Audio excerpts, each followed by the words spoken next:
예, 오늘은 민투기 19장 12절에서 40절입니다. 민투기 29장. 민투기 29장에 절기가 나팔절, 속죄일, 장막절, 가을절기라고 그러죠. 가을절기 3개가 나오는데, 유난히 길게, 12절부터 40절까지가 장막절 하나에 관한 거예요. 1절부터 11절까지가 2개인데, 그죠? 1절부터 6절까지가 나팔절, 7절부터 11절까지가 속죄일.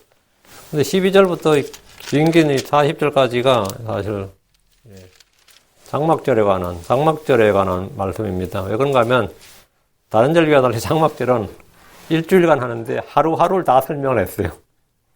그래서 사실 그런데 7일만 했느냐? 8회째까지, 그 8일째까지 계속 반복이 되는 거예요. 계속 반복이 되는 말씀을 주님이 모세를 통해서 말씀하신 거예요. 그러니까 절이 길어졌죠. 근데 성경 통독하다 보면 왜 같은 말을 계속 반복하나 싶은데, 거기서 미묘하게 약간의 차이가 있어요. 그런 이제 차이를 발견할 수 있으면 이제 성경 읽는 사람들이 이제 잘 읽는 거고, 뭐 같은 말이네 하고 스킵해버리면 이제 성경을 제대로 못 읽는 거고요. 이제 역대기에도 그런 게 있고요. 성경 읽다 보면 같은 말씀 같은, 그리고 그런 것도 있죠. 그러다 보면 여기는 그냥 휙 뛰어넘고 싶은 장면이 있는데, 지금 여기가 민수기 29장 12절부터 40절이 좀, 첫째 날에는, 둘째 날에는, 셋째 날에는 하는데, 수소 몇 마리, 순양 몇 마리, 어린 양 몇 마리 하면서, 그 다음은 똑같은 구절, 이런 식이거든요. 어쨌든 한번 봅시다. 민수기 29장 12절 말씀 같이 읽고 시작하겠습니다. 일곱째 달 15일에는 너희가 거룩한 지표로 모이고, 아무 노동도 하지 말며 이래 동안 주를 위하여 명절을 지킬 것이니라 이랬습니다. 일곱째 날 15일이 뭐죠? 장막절 또는 초막절 또는 수장절 이렇게 말합니다. 수장절이란 말, 여러분 수장고란 말 들어보셨죠? 수장고. 저장고. 그 숫자가 거둘 숫자거든요. 저장해 둔다 하죠. 그 창고에 저장해 준다. 거두어서 담아둔다. 그게 수장이에요. 그게 가을 수확절이니까 수확해서 저장해두는 창고. 그래서 수장고라 그러죠. 한국에도 왕실에 수장고가 있고 뭐 그런 게 있죠. 수장고 이런 게 있는데, 그래서 이걸 수장절, 그게 수장절이 이제 하얼비스트 이 말입니다. 장막절은 태버너클 이런 거고요.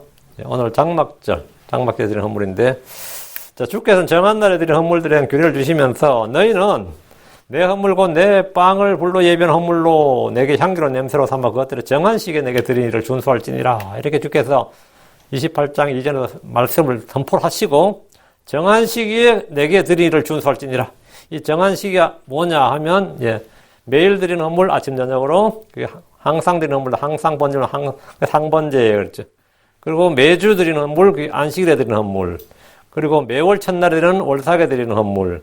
그리고 주께서 정한 명절, 7명절에 드리는 이제 헌물. 이렇게 해서 이걸 정한 시기에 드리는 일, 정한 시기에 드리는 일을 준수할지니라.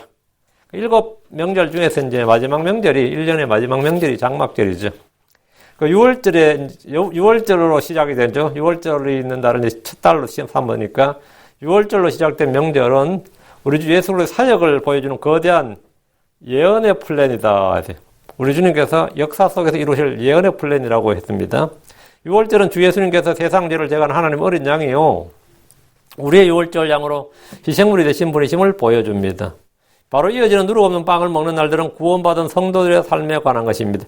구원받은 성도는 묵은 누룩을 제거하고 복음에 합당한 삶을 살아야 됩니다. 흔히 무교절이라고 부르는 일주일은 주님과 동행하는 성도의 삶입니다. 초실절은 부활의 주 예수를 예표합니다. 주 예수는 부활의 첫 열매입니다. 그분은 성령의 첫 열매입니다.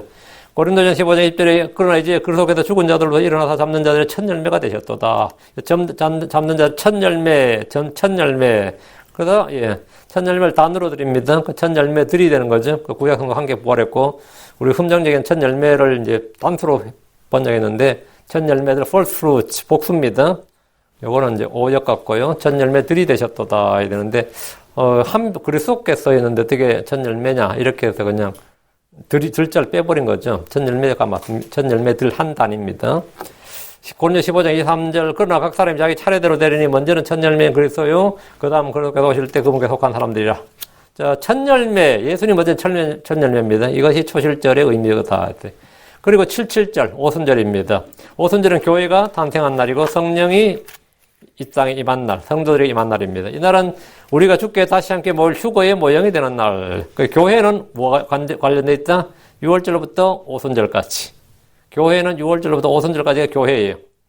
예, 나팔절부터 가을 절기는 교회하고 상관이 없습니다.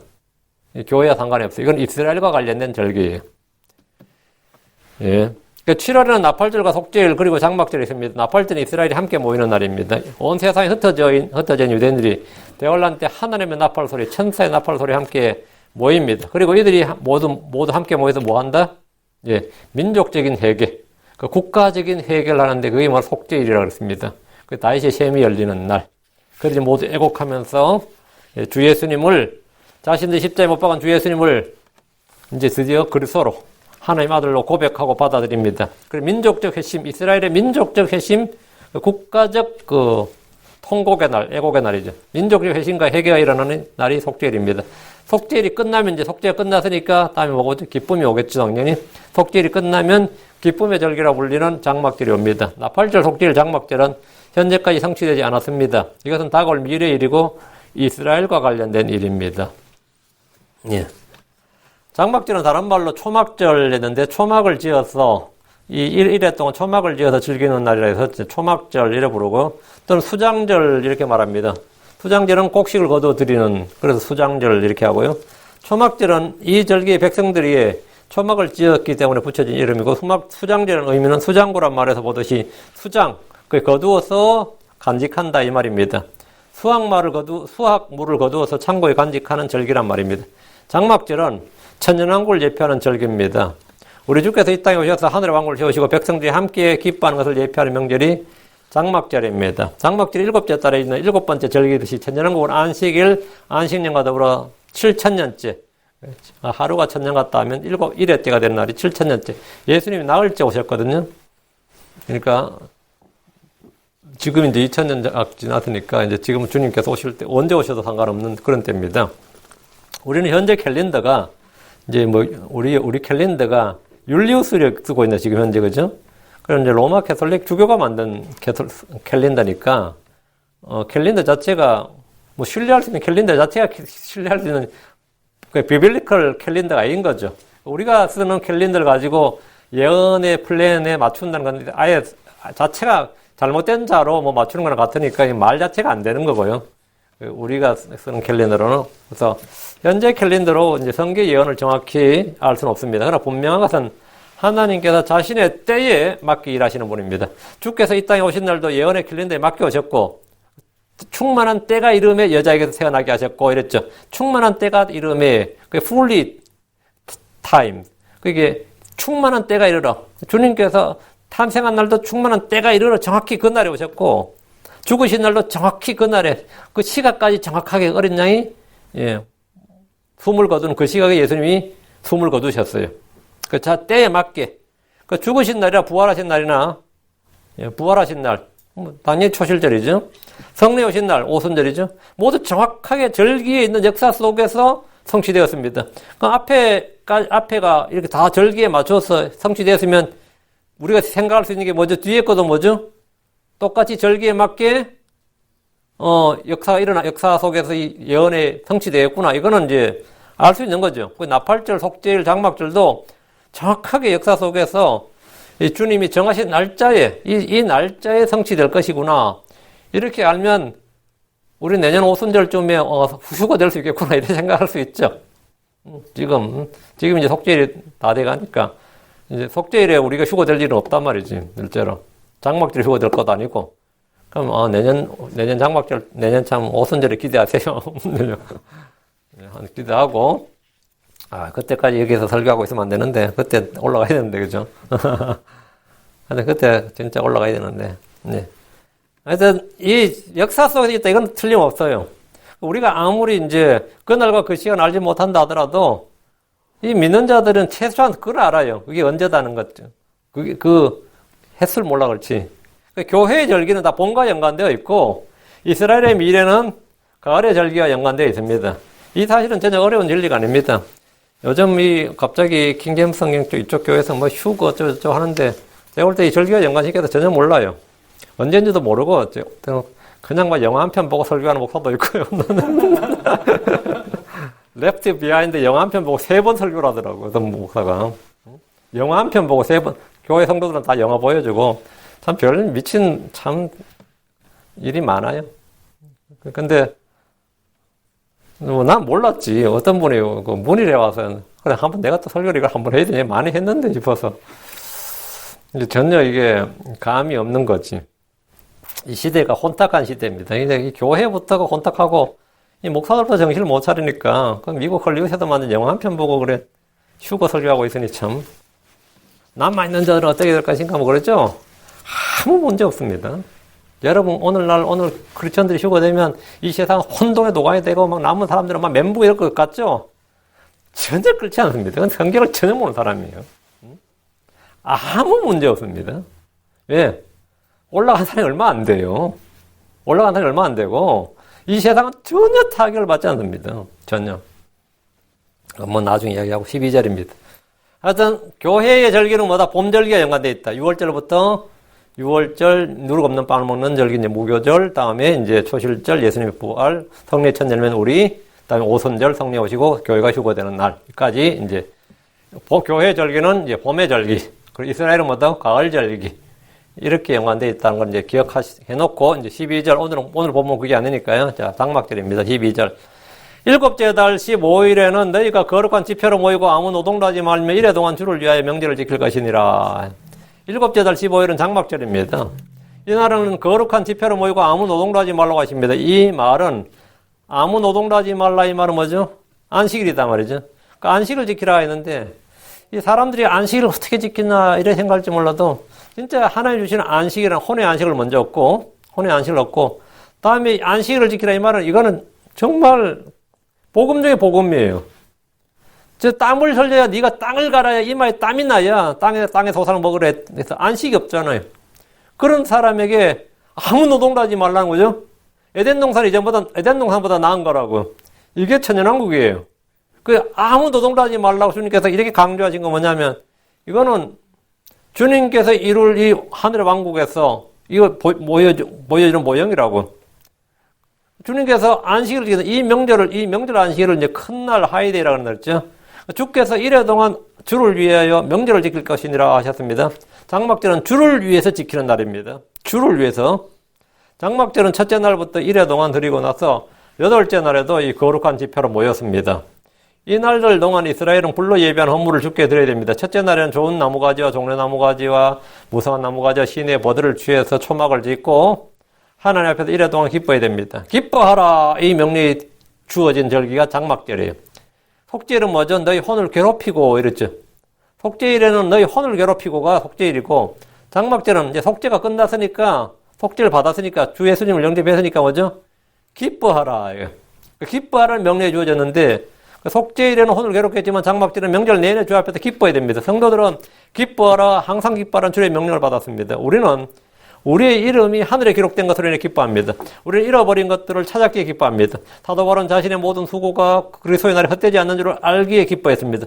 우리 역시 우리가 한 수고와 섬김과 인내와 고난과 여러 가지 모든 일들이 결코 헛되지 않다는 걸 압니다. 그래서 기뻐하는 겁니다.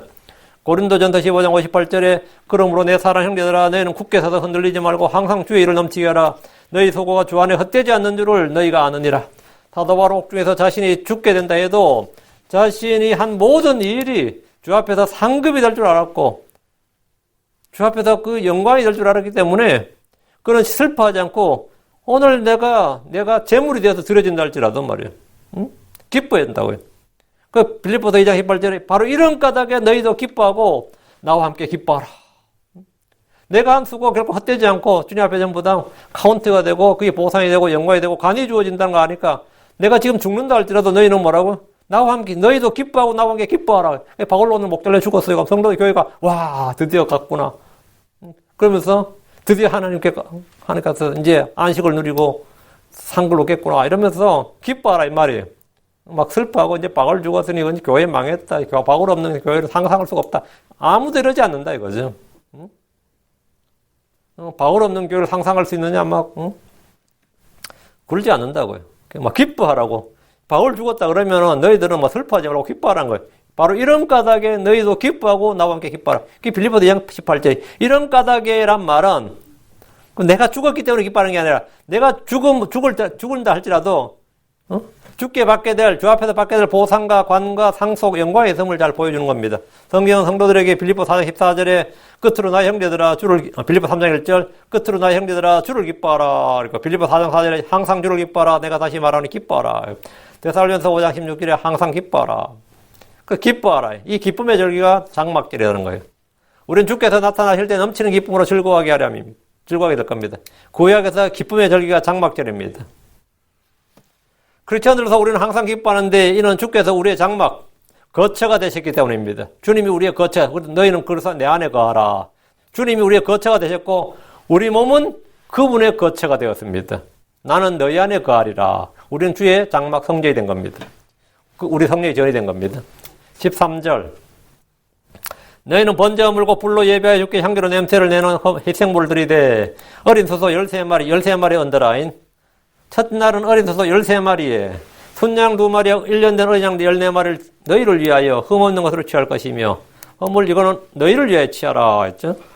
장막절에 번제와 물고 불로 예배하여 주께 향기로 냄새를 내는 희생물 드리는데 어린 소소 13마리 순양 2마리 어린 1년 된 어린 양 14마리를 번제물로 주께 드리되 흠없는 것으로 취하라 했습니다. 어린 숫소 13마리는 어느 절기에도 본 적이 없는 많은 양입니다. 숫소 13마리가 적은 건 아니죠. 많은 양이에요. 장막절에 드리는 헌물의 양은 다른 것은 그대로이고 숫소만, 그 숫소의 양, 그 말이 숫소가 13마리보다 점점 하루에 한 마리씩 줄어들어요. 첫째 날, 둘째 날, 셋째 날 가면 숫소에 드리는 헌물의 수가 줄어든다고 한 마리씩. 첫날은 어린 숫소가 13마리지만 둘째 날은 12마리. 그럼 셋째 날은 11마리. 다음 10마리, 9마리, 8마리, 7마리. 일회째 날은 7마리가 돼요. 여덟째 날에는 6마리가 되는 게 아니라 여덟째 날 장막절은 1회 날에 끝났고 여덟째 날은 장막절이 아니거든요. 끝났는데 끝날 때 그냥 끝내지 말고 거룩한 집회로 모이고 헌물 드리고 끝마치라는 거예요. 해산하는 날이란 말이에요. 그날에는 한 마리예요. 여덟째 날은 수소 한 마리를 드려요. 장막절에는 13마리부터 시작해서 7마리까지 쭉 줄어들다가 여덟째 날은 6마리를 드리는 게 아니라 한 마리를 드린다고요. 왜 주께서 헌물의 양을 이 장막절에 매일 동일하게 정하지 않으시고 이 숫소를 한 마리 줄여주셨다가 마지막 날에는 한 마리까지, 한 마리로 줄이신 겁니다. 근데 해석이 번분하겠죠? 이는 헌물을 드리는 일이 어느 날인가 끝난다는 걸 보여줍니다. 헌물이 드리는 게 첫째 13마리에서 12, 11, 하다가 한 마리. 그럼 그 사람 생각할 때 무슨 생각해? 다음에는 0마리. nothing. 마지막은 한 마리. 그러니까 이스라엘은 헌물 드리면서 더 이상 이 헌물을 드리지 않는 날이 오기를 고대한 겁니다. 점점 줄어들다가 이제는 안 드리는 날이 드디어 완전히 죄가 해결되어서 더 이상 제 헌물을 드릴 일이 없고 번제 헌물을 드릴 일이 없는 날이 오기를 기다린다고요. 그걸 기다리라고요. 그러니까 주 예수님께서 오셔서 자신의 몸을 헌물로 드림으로써 더 이상 짐승의 피를 흘리지 않고 몸을 드리는 일이 없기를 바라고 고대했습니다. 그들 13마리에서 시작된 숫소의 양이 8째 날 한 마리가 될 때 이것마저도 완전히 없어지는 그런 날이 올 것을 기대했습니다. 주 예수님이 자신을 드림으로써 제단 위에서 드리는 헌물이 완전히 종결되었습니다. 주께서는 장막절의 큰 날에 백성들이 외쳤습니다. 요한복음 7장 37절에 마지막 날 곧 명절의 그 큰 날에 예수님께서 서서 외쳐 이르시되 누구든지 목마르거든 내게로 와서 마시라. 의에 줄인 자들은 짐승의 피로는 부족하다는 걸 깨닫습니다. 그들은 주께로 와서 생수를 마셔야 됩니다. 주 예수님이 생명의 빵이고 생수의 근원입니다. 누구든지 그분이 누구인 줄 알고 구하면 그분은 생수를 주십니다. 주께서는 모든 희생물을 마친 마지막 날 백성들에게 누구든지 목마르거든 내게로 와서 마시라 이렇게 말씀하셨습니다. 율법대로 희생물을 다 드리는 혼들은 곧바로 주께 와야 됩니다. 이제 다 주님께서 마지막 날 이 설교를 하신 거예요. 요한복음 7장에서 다 내게로 오라. 그렇죠. 율법이 종결되고 내게로 와서 성령을 받는 거예요. 그럼 나를 믿는 자는 성경 이름 같이 그 배에서 생수의 강이 흘러나오리라. 이래 된 겁니다. 이게 연결이 되죠. 14절입니다. 또 밀가루에 기름을 섞은 것을 그들의 음식물로 취하되 숫소 13마리는 숫소마다 10분의 3에바를 드리고 순양 2마리는 순양마다 10분의 2에바를 드리며 어린 양감 10분의 1 해봐겠죠. 이건 반복이죠. 음식 업무로 밀가루에 기름을 섞은 것을 드립니다. 양은 숫소 13마리, 양은 밀가루 양은 숫소 13마리에 숫소마다 10분의 3 해봐. 10분의 3 곱하기 13이 됩니다. 순양 2마리는 순양마다 10분의 2 해봐. 곱하기 2이 되겠죠. 음식 업무는 다른 명절에도 이와 똑같은 양을 드렸습니다. 이건 날마다 동일합니다. 음식 업무과 음료 업무는 날마다 동일입니다. 15절. 어린 양 14마리에는 어린 양마다 10분의 1 해발 들을 것이요. 하도 많이 봤었는지 다 외웠죠. 어린 양 14마리에는 어린 양마다 10분의 1 해발을 음식 업무로 드립니다. 음식 업무의 양은 변함이 없습니다. 항상 동일합니다. 숫소를 제외한 다른 업무들은 1회 동안 계속 같습니다. 특히 음식 업무는 숫소, 순양, 어린 양에 정해진 비율 그대로 항상 일정합니다. 16절. 또 항상 드리는 번제 업물과 겉에 음식 업물과 음료 업물 외에 염소 새끼 한 마리를 제업물로 드릴 것이니라. 7월 15일에 장막절에 첫날에 드리는 헌물은 항상 드리는 번제 업물과 음식 업물, 음료 업물 외에 염소 새끼 한 마리를 제업물로 드리도록 명하셨습니다. 항상 드리는 번제 업물은 매일 아침 저녁으로 드리는 헌물입니다. 주께서는 명절에 따로 헌물 드리되 항상 드리는 헌물은 그대로 드리고 거기에다가 제헌물로 염소 새끼 한 마리를 드리라는 겁니다. 주께 드리는 모든 헌물의 기초는 언제나 죄헌물입니다. 우리의 죄가 해결되지 않으면 어떤 헌물도 주께서 받으실 수 없기 때문입니다. 우리의 죄가 해결되지 않은 상태에서 주를 섬기고 헌신하고 그런 건 뭐죠? 종교행위라 그럽니다. 그건 육신의 행위입니다. 섬김이나 봉사나 수고나 희생이나 모두 다 속죄의 피, 속죄의 헌물이 대신 예수 그리스도의 죽으심을 바탕으로 합니다. 예수의 죽으심을 바탕으로 합니다. 17절. 둘째 날에는 너희가 어린 숫소 12마리와 아까 13마리였죠. 한 마리 줄였죠. 12마리와 순양 2마리와 1년 되고 점없는 어린 양 14마리를 드리되 다른 건 동일하죠. 장막절 둘째 날에는 어린 숫소 12마리와 순양 2마리 1년 되고 점없는 어린 양 14마리를 드립니다. 주님께서 이렇게 딱 말씀해 놓았기 때문에 다 똑같겠거니 하고 그냥 말씀에 부주의하면 틀려버리게 되는 거죠. 말씀에 언제나 주목해야 됩니다. 같아 보이는데 하고 하나 틀린단 말이죠. 첫날 드린 헌물과 무슨 차이가 있습니까? 첫날엔 13마리 숫소를 드렸는데 둘째 날에는 한 마리가 줄어서 12마리입니다. 첫날엔 1년 된 어린 양 14마리가 있는데 둘째 날에는 1년 되고 점없는 어린 양 14마리 이래 됐죠. 살짝 언급이 다르죠. 1년 되고 점없는 어린 양 14마리. 헌물은 별다른 언급이 없더라도 흠이 없고 점이 없어야 됩니다. 주께서는 흠이 없고 점이 없는 완전하신 분입니다. 그분은 능력이 많으시고 사랑이 많으시고 은혜가 충만하시고 줄이 나오죠. 우리는 주님께서 없는 것이 없는 주님 모든 걸 다 소유하신 분이다. 우리가 그렇게 말하는데 주께서 없는 것이 있습니다. 주님 뭐가 없어요? 죄가 없으십니다. 거짓이 없습니다. 간사함이 없고 삐뚤어짐이 없습니다. 변함이 없고 회전하는 그림자도 없습니다. 그분은 해가 없는 분입니다. 그분은 더러움도 없고 교활함도 없고 이것이 흠도 없고 점도 없는 어린 양이라는 뜻입니다. 우리 주께서는 악함이나 불이나 불법이 그 속에 전혀 없으신 분이시고 완전하신 분입니다. 18절.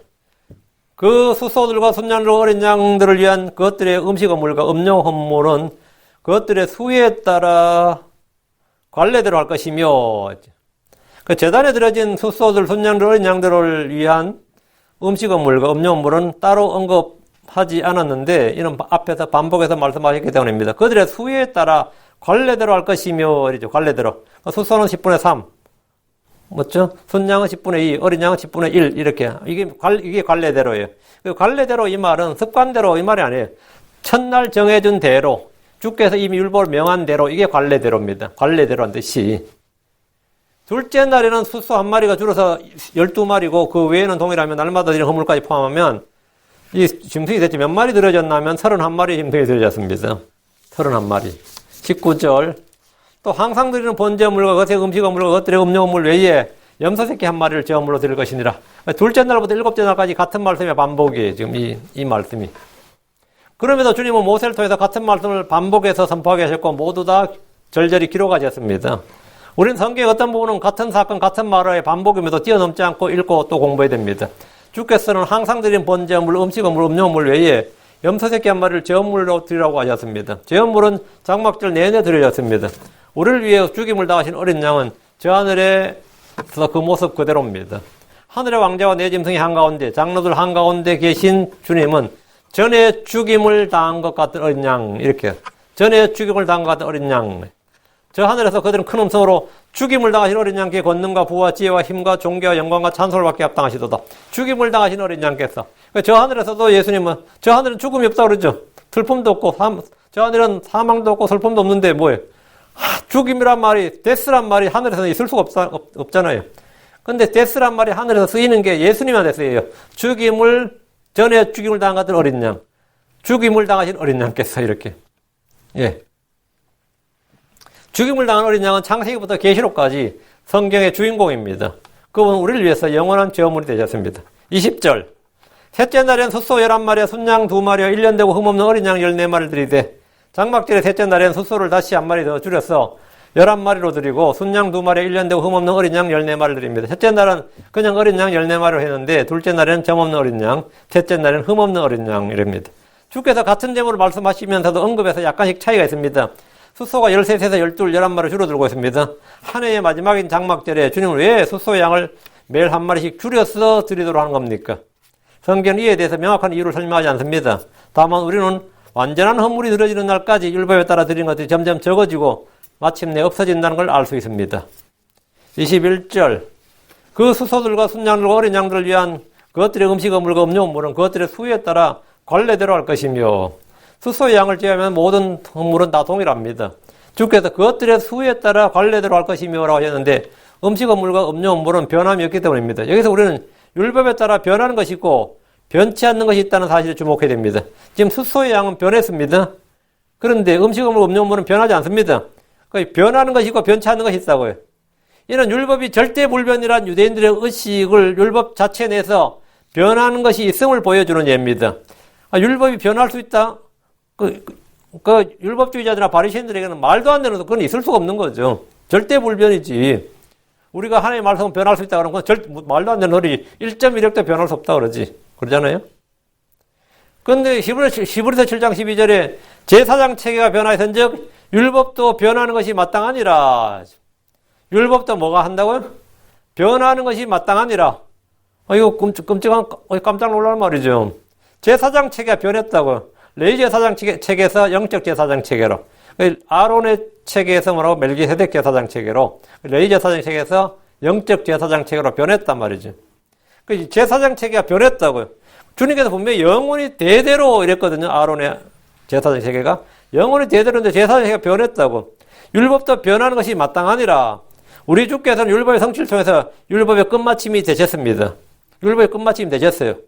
로마 10장 4절에 그리스도께서는 믿는 모든 자에게 의가 되시기 위하여 율법의 끝마침이 되시느니라. 율법의 the end of the law라고 되어 있죠. 예수님께서는 율법의 끝마침이 되시느니라. 확실한 말씀이죠. 율법의 끝마침이 되셨어요. 제가 이걸 주이시 바이블을 본 적이 있어요. 제가 주이시들이 신약 성경을 번역한 그 어떤 박사가 번역했고 주이시들이 그 크리스천이 된 주이시들이 보는 거기는 철치란 단어가 없고 회당이란 단어가 있고 패스라는 단어는 라바이로 돼 있고 이래 돼 있는 그 유대인들을 위한 이제 신약 성경인데 제가 그걸 로마 10장 4절을 제가 딱 보니까 모든 자에게 의가 그리스도께서는 모든 자에게 믿는 모든 자에게 의가 되시기가 율법의 끝마침이 되시느니라. 이 끝마침을 보면 그 사람들은 말이 안 되거든요. 말이 안 돼요. 어떻게 번역했나 궁금해서 이제 이걸 로마 10장 4절을 찾아봤는데 율법의 목적이 되시느니라 이런 번역돼 있더라고요. 성경의 설작인데 the end 하면 끝이란 뜻도 있지만 왜 목적이란 뜻도 있거든요. 그러니까 싹 이렇게 율법의 목적이 되시느니라 이래놨더라고요. 그래가지고 오히려 이 킹잼성이 틀렸다고 막 공박하더라고.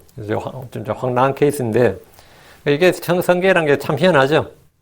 다 이 나름대로 자기들끼리 어떻게 자기들 맞춰서 한단 말이죠. 응? 예수님은 율법 아래 나셨지만 율법을 성취하셨고 율법의 끝마침이 되셨습니다. 레위 제사장 체계는 더 이상 없습니다.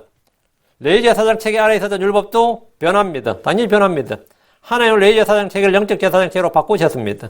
그러니까 주님께서 베드로에게 부정한 짐승들 그것들을 보자기에 사서 하늘에서 내려다 보여주시면서 일어나 잡아먹으라 하는 거예요. 안 그러면 있을 수 없는 이야기죠. 오히려 베드로가 배고파서 무아지게 먹으려 할 때도 성령께서 뭐라 해야 돼요? 먹지 말라 해야 돼. 정상인데 나는 지금까지 그걸 먹어본 적이 없다. 입에 댄 적이 없다. 베드로가 오히려 주님께 오히려 항의해요. 나한테 왜 율법먹이라 그러냐고. 그러니까 하나님께서 깨끗게 한 것을 네가 속되다 하지 말라. 그래서 그때부터 식사규례가 폐지되고 음식규례가 폐지되니까 이방인과 유대인이 뭐 할 수 있는 거죠? 같은 테이블에 앉아서 식사를 할 수 있는 거예요. 그 이방인이 차린 음식을 유대인이 먹을 수 있는 거죠. 그러니까 이제 남의 집에도 갈 수 있는 거지. 그래서 베드로가 고넬료 집에 가서 복음을 전할 수 있고 고넬료가 차려놓은 음식을 먹을 수 있는 거예요. 아니면은 안 되죠. 율법도 변했다고 이렇게. 음식규례가 변했습니까? 이러면 변했습니다. 그러면은 안식교회 애들만 돌아버릴 겁니다. 유대인도 마찬가지고 변했습니다. 예. 그러니까 날마다 드리는 수소의 수를 바꾸신 것처럼 주님은 더 나은 것들로 변한다는 것을 보여주고 계십니다. 22절. 또 항상 드리는 번제물과 그것의 음식물과 음료물 외에 염소새끼 한 마리를 제물로 드릴 것이니라. 계속 반복이죠. 첫째 날에도 첫째 날과 둘째 날과 같이 항상 드리는 번제물과 음식물, 음료물 외에 제물로 염소새끼 한 마리를 드렸습니다. 장막절 1회 동안 제물은 매일 드리도록 하셨습니다. 기쁨의 절기와 주와 함께 가는 천년왕국을 예표하는 절기임에도 제물은 빠질 수가 없었습니다. 우리의 죄가 되신 예수를 기억하는 일은 성도들이 땅에 있든 하늘에 있든 가장 중요한 것입니다. 주께서 나를 사랑하사 나를 대신해서 죽으셨습니다. 그분은 나의 죄가 되시고 율법의 저주가 되셨습니다. 23절. 넷째 날에는 수소 10마리와 순양 2마리 1년 되고 흠없는 어린 양 14마리 드리되 장막절의 넷째 날입니다. 이날은 수소 1마리를 줄여서 10마리를 드리고 순양 어린 양은 그대로 2마리와 14마리 드립니다. 수소를 제외하고 드린 것은 다 똑같습니다. 24절. 그 수소들과 순양 어린 양들을 위한 그것들의 음식물과 음료물은 그것들의 수에 따라 관례대로 할 것이며 음식물과 음료물 역시 이전과 동일합니다. 25절. 또 항상 드린 번제물과 그것의 음식물과 음료물 외에 염소새끼 한 마리를 제물로 드릴 것이니라. 이 역시 처음과 같습니다. 지금까지 첫째 날, 둘째 날, 셋째 날, 넷째 날 같아요. 26절. 다섯째 날에는 수소 9마리와 순양 2마리와 1년 되고 저물는 어린 양 14마리를 드리고 그 다섯째 날에는 수소 1마리를 더 줄여서 이제 9마리를 드리고 순양 어린 양은 똑같이 드립니다. 순양 2마리와 1년 되고 저물는 어린 양 14마리를 드린답니다. 27절. 그 수소들과 순양들과 어린 양들을 위한 그것들의 음식물과 음료물은 그것들의 수에 따라 관례대로 할 것이며 10분의 3, 10분의 2, 10분의 1 이렇게요. 마리당. 수소들과 순양들, 어린 양들 위한 음식물과 음료물은 그것들의 수에 따라 이전에 드린 것처럼 드리면 됩니다. 주님은 음식물과 음료물에 대해서는 관례대로 할 것이니라 이렇게 관례대로 할 것이니라 이렇게 하셨는데 이것은 우리의 영적 생활도 마찬가지입니다. 우리 일상의 삶에서 대부분 이전에 정해진 원칙과 말씀의 틀에 따라서 관례대로 해야 됩니다. 유대인들은 율법의 관례대로 행했습니다. 유대인들은 율법의 관례대로 행했어요. 그들은 율법을 걸어서 모세가 우리에게 전하해준 관례들, 또 모세의 관례 이래 불렀습니다. 그들은 율법의 틀을 뭐라고요? 관례라고 불렀다고요. 모세의 관례. 모세가 우리에게 전해준 관례들 이랬고. 그렇다면 우리는 건전한 교례 틀에 맞게 복음에 합당하게 행해야 됩니다. 예수님은 자기 관례대로 안식일에 해당에 들어가셨습니다. 바울은 자기 관례대로 안식일에 들어갔습니다. 이게 관례대로 하는 거는 뭐 나쁜 게 아닙니다. 우리는 매주 첫날에 함께 모이는 관례가 있습니다. 오늘 대부분 개신교회, 침례교회는 매주 첫날에 함께 모이는 관례가 있어요. 주중에 기도회나 성경보러 모이는 관례가 있습니다. 또 어떤 교회는 금요 철학기도 뭐 이런 게 있어요. 그 관례가 있다고요. 관례대로 하는 거예요. 사경회나 부흥회를 하는 일도 일종의 관례입니다. 연보를 하는 것은 각 사람이 정한 대로 하는 겁니다. 이것도 관례예요. 이런 것은 다 관례입니다. 관례대로 하라고. 우리는 유대인들의 전통이나 로마 캐톨릭의 전통이나 이교도들이 어떤 우리 조상들의 전통에는 전혀 매이지 않습니다. 그건 매이지 않아요. 그러나 성경에 전해진 교리의 틀에 우리는 순종해서 그것들을 관례로 삼아서 관례대로 해야 됩니다. 데살로니가후서 2장 15절에 그러므로 형제들아 굳게 서서 말로나 우리의 서신으로나 너희가 가르침을 받은 전통들을 붙들라. 말로 배웠던 서신으로 글로 배웠던 간에 말로 배웠던 글로 배웠던 간에 너희가 가르침을 받은 전통들을 붙들라. 바울이 가르친 교리, 가르침이 뭐란 거예요? 전통이다 이거지. 이 사도들의 전통이다 이거죠. 사도들의 서신은 우리가 받은 전통이고 순종해야 된 그 관례로 삼아야 되는 것이다. 따라야 할 관례다 이 말입니다. 데살로니가후서 3장 6절에 이제 형제들아 우리 주 예수의 이름으로 우리가 너희에게 명령하노니 너희는 질서 없이 걷고 우리에게서 받은 전통대로 걷지 아니하는 모든 형제들이 떴나라. 우리에게서 받은 전통, 우리에게서 받은 전통대로 걷지 아니하는. 그 사도들에서 받은 전통대로 걷지 않으면 그건 떠나라. 그 사람은 교제도 하지 말라는 겁니다. 이게 분리의 원칙입니다. 우리에게서 받은 전통대로 걷지 않은 모든 형제들에서 떠나라. 습니다. 모든 형제들에서.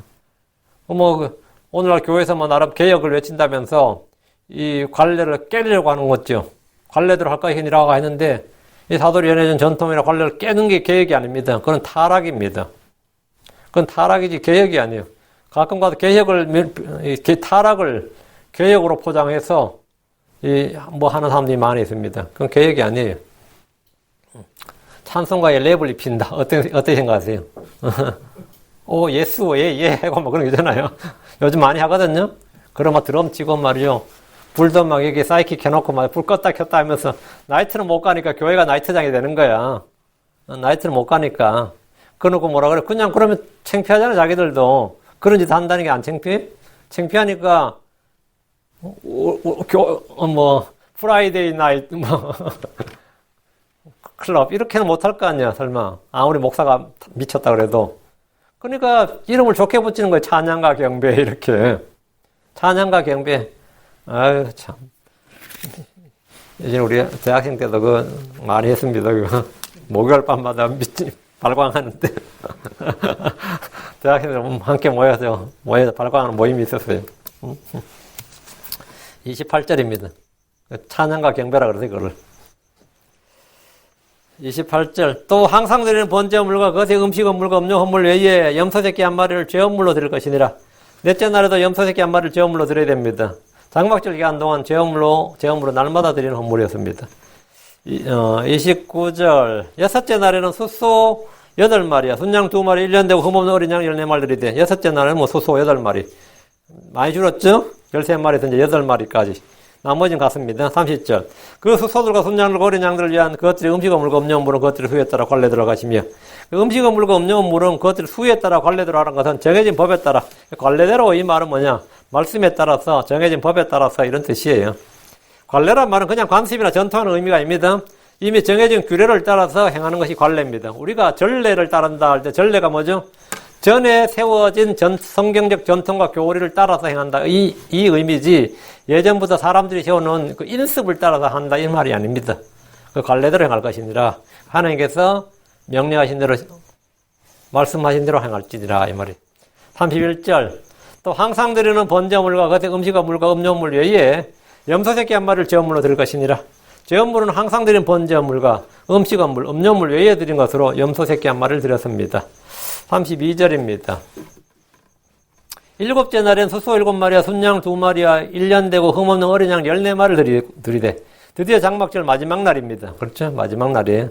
일곱째 날엔 숫소 7마리를 드립니다. 첫날 13마리를 드렸고 날마다 한 마리씩 줄여서 이제 일곱째 날엔 숫소 7마리, 순양 2마리, 1년 되고 흠없는 어린 양 14마리를 드립니다. 일곱째 날에 숫소 7마리를 드리도록 한 것은 마치 숫자를 맞춘 듯한 느낌이 들죠. 일곱째 날에 숫소 7마리 이렇게. 그 일곱째 날에 이 조화롭게 숫자가 맞춰지는데, 일곱째 날에 드린 장막절에 일곱째 날에 7마리 숫소는 7이라는 수에 777 이렇게 맞춰집니다. 이 날을 드려진 짐승은 모두 26마리입니다. 장막절 첫날부터 1회 동안 몇 마리 들어갔죠? 짐승의 수가 203마리가 들어졌습니다. 33절. 그 숫소들과 순양들과 어린 양들을 위한 그것들의 음식물과 음료물은 그것들의 수에 따라 관례대로 가시며, 일곱째 날에 드리는 음식물과 음료물은 그것들의 수에 따라 관례대로 하라 했대요. 주께 드리는 헌물에서 사람이 뭔가를 정하고 선택하는 것은 없습니다. 사람의 선택, 사람의 결정은 없어요. 오직 주의 명령, 주의 말씀만 있어 뿌립니다. 오직 하나님께서 정해주신 대로, 말씀하신 대로 행하는 겁니다. 이것이 법입니다. 율법 아래 있는 백성은 자기 생각이나 자기 의견이나 자기 사상이나 자기 철학이나 종교나 신념을 주의 말씀 앞에 드러내서는 안 됩니다. 그건 아무 의미 없는 이야기입니다. 성경 말하기를 이사야 8장 1절에 그들이 율법과 정언에게 구할지니 만일 그들이 이 말씀에 따라 말하지 않으면 그 까닭은 그들 안에 빛이 없기 때문이니라. 관례대로 하라는 것은 하나님이 정해주신 법, 말씀대로 하라는 것입니다. 34절입니다. 또 항상 드리는 번제물과 그것의 음식물과 음료물 외에 염소새끼 한 마리를 제물로 드릴 것이니라. 이 말씀은 장막절의 첫날부터 일곱째 날까지 매번 반복해서 하신 말씀입니다. 35절. 여덟째 날에 너희가 엄숙한 지표를 모을 것이요 그날에는 아무 노동도 하지 말지니라. 주께서는 1회의 장막절이 끝난 후에 여덟째 날에 따로 엄숙한 지표로 모이고 아무 노동제 하지 말도록 안식일을 지정하셨습니다. 이날은 지었던 초막을 헐고 각자 자기 집으로 돌아가는 날입니다. 해산하는 날이에요. 열왕기상 8장 16절에 보면 여덟째 날에 그가 백성을 돌려보내매 그들이 왕을 축복하고 자기 장막으로 돌아가면서 주께서 자신의 종 다윗과 자신의 백성 이스라엘에게 행하신 모든 선하심으로 인해 마음속으로 기뻐하며 즐거워했더라. 여덟째 날에 뭐라고요?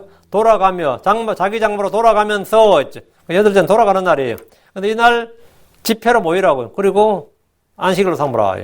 주께서는 그날 그들이 그냥 해산한 것이 아니라 집회로 모인 다음에 흩어지도록 하셨습니다. 36절. 오직 너희는 번제 헌물과 불로 예비하여 주께 향기로 냄새를 내는 헌물을 드리되 희생물 드리되 수수 한 마리와 순양 한 마리와 1년 되고 흠없는 어린 양 7마리를 드리고 여덟째 날에 번제 헌물을 드리는데 수수 한 마리와 순양 한 마리와 1년 되고 흠없는 어린 양 7마리를 드립니다. 8일째는 수소 6마리가 아니라 1마리입니다. 순양도 2마리가 아니라 1마리예요. 흠없는 어린 양도 14마리가 아니라 7마리. 전부 다 절반으로 줄었죠. 순양은, 수소는 완전히 1마리로 확 줄었고요. 여덟째 날은 장막절에 드린 헌물의 양 그 규례에 따른 것이 아니라 이 장막절이 아니라 장막이 끝난 다음 날이란 말이죠. 그래서 이 헌물의 양이 이 장막절에 드린 헌물의 양에 맞추지 않고 나팔절과 속죄일에 드린 것과 같습니다. 이날도 매일 드린 헌물은 그대로 드립니다. 그렇다면 장막절의 명절 8일 동안 드린 헌물의 총수는 희생물은 이제 215마리가 됩니다. 초막절에 드린 이 엄청난 희생물의 수는 1년 중 가장 큰 명절이고 기쁨과 감사를 마음껏 표현하도록 하신 겁니다. 37절. 그 수수와 순양과 어린 양들을 위한 그것들의 음식물과 음료물은 그것들의 수에 따라 관례대로 할 것이며 음식물과 음료물은 늘 관례대로 처음에 정해진 대로 이 말입니다. 38절. 또 항상 드린 번제물과 그것의 음식물과 음료물 외에 염소새끼 한 마리를 제물로 드릴 것이니라. 제물로 염소새끼 한 마리를 드린 것도 이래동안 했던 것과 같습니다. 39절. 너희는 너희의 서원 헌물이나 자원 헌물 외에 너희의 정한 명절들의 주를 위해 너희의 번제 헌물, 음식 헌물, 음료물, 화평 헌물로 헌물로 이것들을 행할지니라. 서원 헌물이나 자원 헌물 외에 그 서원 헌물, 자원 헌물 외에 주님께서 이건 정하신 거다. 서원 헌물, 자원 헌물은 전혀 다른 성격이 전혀 다른 겁니다. 이 말씀은 28장 29장에서 주께서 정한 시기에 드리는 헌물에 관한 규례의 결론입니다. 매일 드리는 헌물, 안식일과 월삭에 드리는 헌물, 그리고 7명절에 무엇을 어떻게 드려야 되는지를 주께서 모두 알려주셨고 이스라엘은 그대로 행하라는 겁니다. 여기서 서원 헌물과 자원 헌물은 언급하지 않으셨습니다.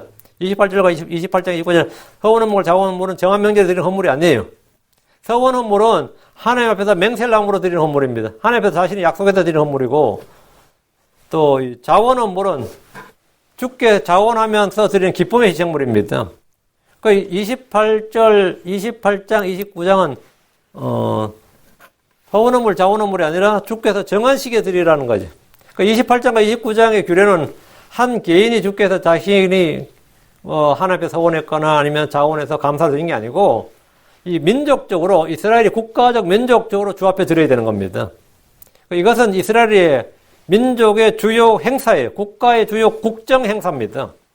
이거는 그냥 아니라 국정 과제라고요. 원래 해야 될 일, 이스라엘 해마다 해야 될 일은 원래는 도로를 깔고 국방을 해야 그런 게 아니고 이 정한 명절에 드리는 이 헌물 드리는 거는 이건 일단 정해져 있고 이스라엘의 위정자, 왕이나 위정자들은 일단 이거 무조건 지켜야 되는 거예요. 이거는 일단 이날은 다른 일정을 잡을 수가 없어요. 이날은. 이미 딱 정해져 있다고. 한 개인이 주께 드리는 헌물이 아니다 말이죠. 온 국가가, 온 민족이 주 앞에 드려야 되는 이 국가 행사, 국가 연례 행사예요. 40절입니다. 모세가 주께서 모세에게 명하신 모든 것에 따라 이스라엘 자손에게 고하니라. 모세는 주께서 자신에게 명한 대로 모든 것에 따라 이스라엘 자손을 고했습니다. 이 모든 것에 따라 이 말은 뭐냐면 한마디도 더하거나 빼지 않고 이 말이에요. 한마디도 가감하지 않고 주께서 명하신 그대로 이 말이에요. 모세는 주께서 명령하신 말씀, 주께서 자기에게 말씀하신 그 명령들에 한마디도 더하거나 빼지 말고 또 말씀을 바꾸거나 이렇게 그럼 당연히 안 되는 거고 그대로 받은 그대로 백성에게 전해줘야 됩니다. 그대로 고했다고요. 모든 것에 따라 이스라엘 자손이 고하니라. 이게 대언자들, 말씀의 사역자들의 해야 될 일입니다. 모든 것에 따라 주께서 하신 모든 말씀을 있는 그대로 더하거나 빼지 말고 바꾸지 말고 그대로 전하는 겁니다. 그 백성들은 있는 그대로를 받아서 그대로 행해야 됩니다. 여기는 나의 의견이나 더 좋은 아이디어, 더 좋은 생각 이런 거 있을 수가 없어요. 그냥 있는 그대로 받아서 해야 되고, 예. 이스라엘은 모세를 통해 전달받은 이 주의 명령대로 이 온 국가적 역량을 직결해서 이 일을 해야 됩니다. 이 날은 뭐 다른, 이 정해진 날에는 다른 뭘 할 수가 없어요. 이 틀에 딱 정해져 있다는 거. 사람이 어떤 틀에 딱 매여 있다는 것은 굉장히 부자유스럽고 속박에 매인 것 같지만, 이 하나님이 정해진 틀에 자신이 매일 때, 자신이 이 틀에 맞추어서 그 사람이 형성이 되는 겁니다. 하나님의 사람 형성이 되는 거예요. 그래서 이 율법을 지키는 것이 너무 어렵다가 아니라 이 율법을 통해서 이스라엘이 흩어지지 않고 망하지 않고 이스라엘 하나님의 백성으로 딱 정착이 되는 겁니다. 하나님의 백성으로. 하나님께서 그래서 이 말씀을 주시고 이 날짜들을 정해 주신 거예요. 그래서 자신들은 법을 지킨다 생각했지만 이 법을 지킬 때 그 법이 자기들을 지킵니다. 이 법이 자기들 지켜줘요. 여러분도 마찬가지입니다. 언제나 하나님의 말씀을 여러분 읽고 공부할 때, 맨날 듣는 살고 또 듣고 또 이런 생각이 들지 몰라도 그 말씀이 여러분을 지킵니다. 그 말씀이 여러분을 지켰어요. 내가 말씀을 붙잡는 것 같아도 나중에 말씀이 나를 붙잡고 나를 인도합니다. 진짜 나의 멱살을 끌고 잡아당겨요. 넘어지지 않게 잡아당기고 빠졌을 때는 빠지지 않도록 끌어당겨두고 그게 말씀의 권능입니다. 그게 말씀의 권능이에요. 그 이스라엘 정책에서 이스라엘 사람들이 가장 우선순위는 뭐 국방이나 경제개발이나 교육이나 복지나 다 더불어 잘 사는 사회 뭐 이런 게 아니었습니다.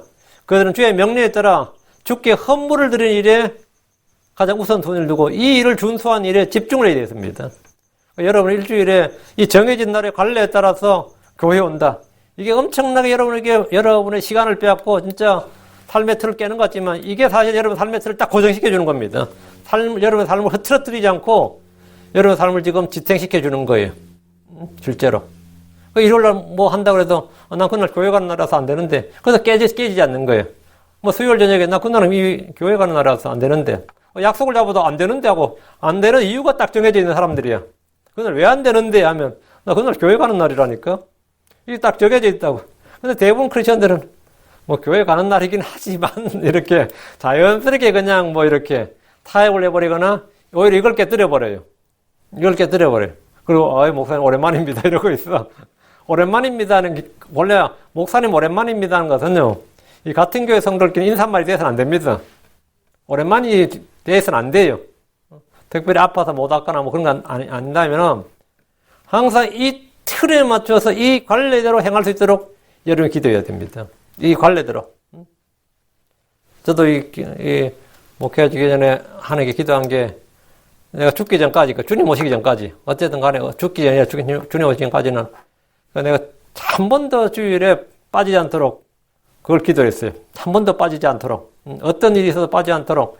그 나의 의지나 힘으로 되는 게 아닙니다. 그 하나님의 은혜로 되는 거예요. 여러분도 마찬가지로 내가 이 주의 법을 주님께서 준수할지니라 했죠. 민수기 28장 2절에 주께서 정한 시기에 내가 명령하고 내가 준수할지니라 하면 내가 주의 뜻을 행하리다. 내 주의 법을 지키리다. 내 주의 명령을 지키겠다. 행하겠다. 마음을 딱 결단을 딱 하면 이 다니엘이 결단한 것처럼 말이죠. 그러니까 여러분 딱 결단을 해야 돼. 그러면 그대로 인도되고 그것이 우리의 삶을 형성하고 내 삶을 포맷해주고 내 자신을 그렇게 그 말씀의 틀에 맞춰서 폼이 형성이 됩니다. 그래서 우리가 항상 최우선 순위에 내가 지켜야 할 것이 무엇인가. 물론 눈에 보이지 않는 게 많죠. 선한 양심을 지켜야 되고 맞죠? 여러 가지 지켜야 될 게 굉장히 많아요. 우리가 크리스천들이 지켜야 될 게 굉장히 많습니다. 복음에 합당한 삶을 살기 위해서 지켜야 될 게 굉장히 많은데 눈에 보이는 것들도 지켜야 될 게 몇 개 있어요. 그것이 뭐냐면 교회 말로 하면 주일 성수 이런 거예요. 예, 주님 앞에 모이는 일에 이건 관례에 따라 지켜야 됩니다. 그 거룩한 집회로 이 성경에 보면 그날은 집회로 안식일로 했는데 물론 사정이 뭐 안 돼서 못하는 분들이 있겠지만 어쨌든 이 마음에 이게 딱 결심이 서 있어야 된단 말이죠. 그래야지 흐트러짐이 없이 주를 섬길 수 있게 되고 내 삶이 흐트러지지 않습니다. 내가 이게 안 흐트러지면 내 삶이 흐트러지지 않아요. 예. 그래서 주의 명령에 따라 주께 헌물 드리는 일에 이스라엘이 집중했듯이 우리도 마찬가지 똑같이 주의 명령을 지키고자 하는 선한 소원과 마음의 결단이 있길 바랍니다. 그렇게 주의 명령, 주의 말씀에 순종하고자 결단하면 당연히 그들은 주의 은혜와 복을 받습니다. 아닐 것 같아요? 해봐요. 해봐. 그건 내가 말할 필요가 없어요. 한번 해봐요. 내가 이번 한 몇 개월만 해도 한번 해보겠다 하고 해봐요. 그러면 내 삶의 틀이 잡혀요. 내 삶이 무질서해지지 않고 내 삶이 엉망이 되지 않고 딱 틀이 잡힙니다. 기도합시다. 크리스천들이 딱 복음에 합당한 삶을 사는 틀이 잡혀야 돼요. 이게 깨지면 엉망이 되는 거예요. 기도합시다.